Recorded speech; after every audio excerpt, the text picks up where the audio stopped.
নমস্কার, আমি মধুরিমা, আমার সাথে আমার শাশুড়ি মা। আজকে আমরা আবার এসে গেছি প্রবাসের রান্নাঘরে আমাদের আরেকটা নতুন এপিসোডে।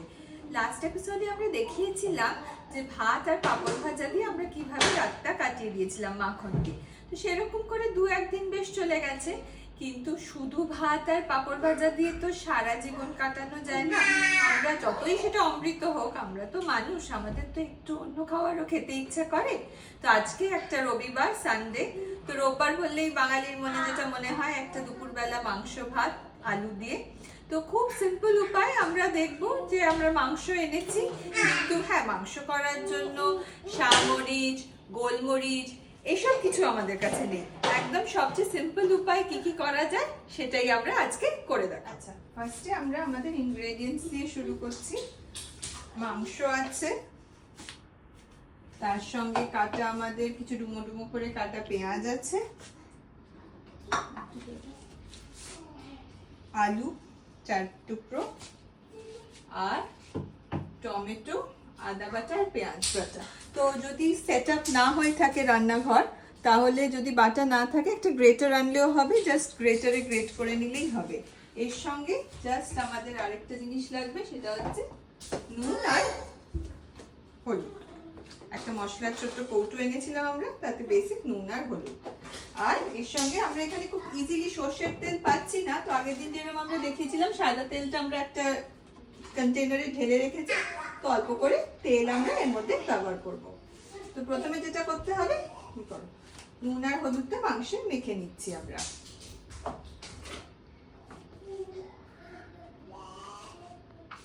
চারটে মাংসে আমরা 2 চামচ মতো অল্প নুন দিলাম, আর অল্প একটু হলুদ দিলাম। মানে একদম বেসিক যেটা মানে করলেই নয়, কিন্তু আমাদের কাছে শুনে মনে হবে আপনাদের কাছে বেসিক, কিন্তু আমাদের মানে শুধু পাঁপড় ভাজা আর ভাত খেয়ে খেয়ে চলছে, তো তাই এখন মাংস খাওয়ার জন্য মনটা উচাটন হয়ে উঠেছে। 4 পিস আলু দেওয়া হলো। হ্যাঁ, 4টে আলু দিয়ে দিলাম, অল্প একটু পেঁয়াজ। পেঁয়াজ যেরকম করে হোক, জাস্ট ডুমো ডুমো করে কাটা হলেই হবে, আমাদের ফাইন কাটার দরকার কোনো কিচ্ছু দরকার নেই, আলটিমেটলি সব গলে যাবে।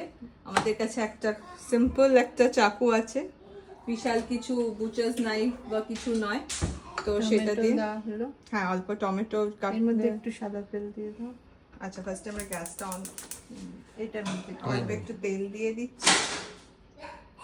বাস ব্যাস, এবার আমরা ভালো করে এটা হাত দিয়েই মেখে নিচ্ছি।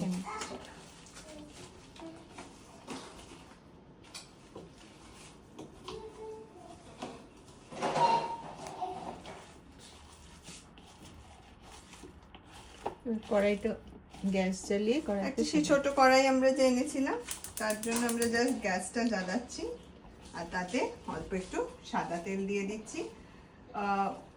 সর্ষে তেল পেলে খুব ভালো, মাংসে তো সর্ষের তেলই ইউজ হয়, বাট না পেলেও কোনো অসুবিধা নেই, সাদা তেল দিয়েই হয়ে যাবে। অল্প একটু সাদা তেল দিয়ে দিলাম 4 পিস মাংসের জন্য। এবার সব কিছু মাখা হয়ে গেছে, তেলটা গরম, একটু তেলটা গরম হয়ে যায়, অল্প চিনিটা চালিয়ে হ্যাঁ, ওর চিনি ছেড়ে দেওয়া একটু আওয়াজের জন্য আমরা বন্ধই করে দিলাম, আপনারা চাইলে চালিয়ে নিতে পারেন। শুধু জাস্ট এবার যে মাংসটা আমরা আগেও কিছু ম্যারিনেট করা নেই, কিছু না, জাস্ট মাংসটা ধুয়ে রাখা ছিল ফ্রিজ থেকে বার করে, তার মধ্যে আদা, পেঁয়াজ, টমেটো, নুন, হলুদ, তেল এই দিয়ে আমরা জাস্ট বসিয়ে দিলাম। আর কিছু সেরকম উপকরণ নেই, কিন্তু হ্যাঁ, বেশ কিছুদিন পাঁপড় ভাজা ভাত আর মাখন খাওয়ার পরে সানডে মাংস খাওয়ার জন্য এটাই যথেষ্ট। মানে কিছু না থাকলেও এটা দিয়ে জাস্ট বসিয়ে, ধিমে আছে যদি আমরা বসিয়ে দিই, ভালোই হবে। ব্যাস, এবার এটা ম্যারিনেট করে বসিয়ে দেওয়া হয়েছে, নিজের মনে সেদ্ধ হতে দিন, একটু নাড়াচাড়া করে দিচ্ছি। প্রয়োজন হলে একটু গরম জল দেওয়া যেতে পারে, ঠান্ডা জল নয়। হ্যাঁ, যদি কেউ ঝোল চায় একটুখানি, হ্যাঁ, নিচটা একটু ধরে ধরে যাচ্ছে, শুকিয়ে যাচ্ছে, তাহলে একটু উষ্ণ জল করে দিয়ে দেওয়া যেতে পারে। আমাদের সেরকম কোনো নেই। ব্যাস, এবার এটা আমরা ঢাকা দিই। এখন এটা ঢাকা দিয়ে আমরা সিম করে গ্যাসটাকে একটু সিম করে নিলাম যাতে ধরে না যায়। বসিয়ে দিলাম। হ্যাঁ, আমরা জাস্ট সেদ্ধতে দিয়ে রেখেছিলাম, তো মাঝে মাঝে জাস্ট দেখে যাচ্ছি এখান থেকে ধোয়া বেরোচ্ছে আর মাংস নিজের মনে সেদ্ধ হয়ে যাচ্ছে।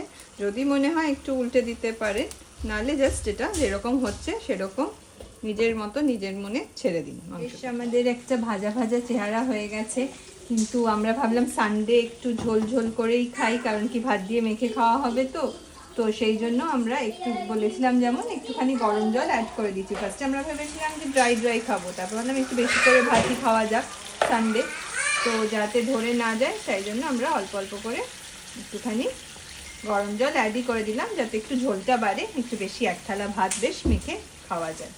একটু গরম মশলা পাউডার দিয়ে দিতে হবে।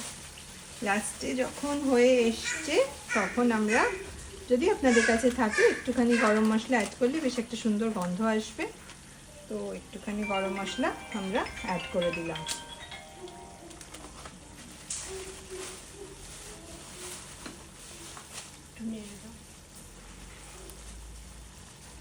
একটু মিক্স করে দিলাম আর ব্যাস ডান। হ্যাঁ, এবার অনেকক্ষণ বেশ আমরা দিয়ে রেখেছিলাম, তো দেখুন একটা লাল লাল ভাব এসছে। আমরা কিন্তু কোনো লঙ্কা ইউজ করিনি, জাস্ট টমেটো পেঁয়াজ সমস্ত কিছু বলে বেশ একটা মাখো মাখো ভাব এসে গেছে, জলের সঙ্গে বেশ মাসি মাসি এটা মিশে গেছে। এবার এটা almost ready to B serve.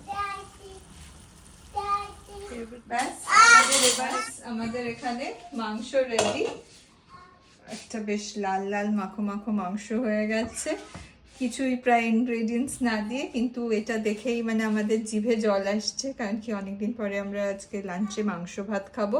তো ফার্স্টে আমরা ভাতটা বেড়ে নিচ্ছি। তো ধোয়া ওঠা ভাত, সেই আগের দিন যেমন আমরা দেখিয়েছিলাম সেই ভাত আমরা অল্প করে নিয়ে নিচ্ছি আমাদের প্লেটে। ধুমায়িত সুন্দর ভাত আর জিভে জল আনা সেই চিকেন কারি, যেটা এক পিস চিকেন, একটুখানি ঝোল, আর বাঙালির যেটা হয় একটা আলু, এই দিয়ে আমরা একটুখানি ঝোল নিয়ে নিলাম। ব্যাস আমাদের মনের এক্সাইটমেন্টটা আমি জানি না আপনারা বুঝতে পারছেন কি না, যে অনেক দিন ধরে আমরা সেদ্ধ ভাত, মাখন ভাত, পাঁপড় ভাজা ভাত এই খেয়ে এখন সানডে লাঞ্চে আমরা একটা পুরো প্রপার মিল মাংস ভাত খেতে চলেছি। একদম রবিবার আমাদের মনে হচ্ছে জমে যাবে এই মাংস ভাত আর একটা আলু দিয়ে। এই দিয়ে আজকে আমরা দুপুরে জমিয়ে মাংস ভাত দিয়ে আমরা আমাদের লাঞ্চ সারবো। এটা আপনারা কেউ যদি বাইরে থাকেন, কেউ যদি একা কোথাও গিয়ে থাকেন, বা নিজেদের বাড়িতেও যদি বিশাল কিছু করতে ইচ্ছা করছে না, সানডে একটা ভালো লাঞ্চ খেতে চান, খুব সিম্পল উপায়, এগুলো করে নিয়ে খুব সবাই মিলে বসে বা একাও যদি খান, একটা ভীষণ ভালো হার্টি মিল সুন্দর করে খেতে পারে। এই দিয়ে আমি এবং আমার শাশুড়ি মা দুজনে সাইন অফ করছি। যদি আমাদের ভিডিওটা ভালো লেগে থাকে, please please please like, share and subscribe. Thank you.